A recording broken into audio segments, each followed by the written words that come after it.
जब मेरे जीवन का सबसे बुरा और कठिन दिन था, तब भी मेरी जुबान पर शिव ही था। जब सबसे हसीन दिन था, तब भी मेरी जुबान पर शिव ही था।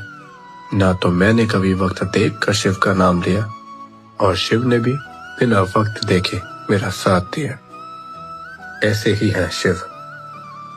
जब से शिव को मानने लगा हूँ, लोगों में गलतियां कम और खुद में नुक्स ज्यादा निकालने लगा हूँ। बोलना कम और सुनने ज्यादा लगा हूँ। किताबों से ज्यादा चेहरे पढ़ने लगा हूँ और अपनी निंदा सुनकर मुस्कुराने लगा हूँ। मेरे हिस्से में हार ही लिखना महादेव, क्योंकि जीत का अभिमान मैं सह नहीं पाऊंगा। चिंता न करो पार्थ, तुम्हारे हार का साक्षी मैं स्वयं बनने आऊंगा और तुम्हारे लिए एक उत्तम सारथी लाऊंगा। कभी कभी कर नहीं पाता महसूस आपको, शायद ये भी नियति की कोई योजना होगी, लेकिन एक बात कह देता हूँ बाबा, कि आपको छोड़कर किसी अन्य आराध्य की खोज ना होगी। महादेव, बोलो।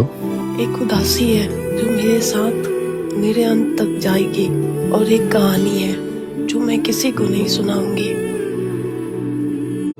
महादेव, कभी कभी लगता है कि इन कंधों के नीचे कंधे भी आपके हैं, जो इतना बोझ संभाले हैं। नंदन, बुरा तो नहीं लगता मेरी भक्ति में? लगता है जब आप महसूस नहीं होते। उसमें भी कसूर मेरा ही है क्या नंदन? जानते हो तुम मुझे महसूस क्यों नहीं कर पाते कभी कभी? जब समर्पण भूलकर तुम हालातों से खुद जूझने लगते हो, तब तुम मुझे महसूस नहीं कर पाते। लेकिन मैं उस क्षण भी तुम्हें अकेला नहीं छोड़ता नंदन। मैं हर क्षण तुम्हारे साथ रहता हूँ। जब तुम्हें मेरा संरक्षण ही प्राप्त है, तो तुम्हें लड़ने की आवश्यकता ही क्या है पुत्र? महादेव, सब कुछ हार कर भी मैंने आप पर भरोसा रखा है। बस मेरी खामोशी की लाज रखना प्रभु। महादेव, बोलो। महादेव, वो एक अर्जी लगाई थी, क्या देखी आपने? देखी। वो जीवन में आगे बढ़ना चाहता था महादेव, तो आपका साथ चाहिए होगा। सच्चे भाव से पुकारने पर मैं ना आऊं, ऐसा हुआ है क्या बात? तुम्हें जिस रूप की आवश्यकता होगी, उस रूप में आऊंगा।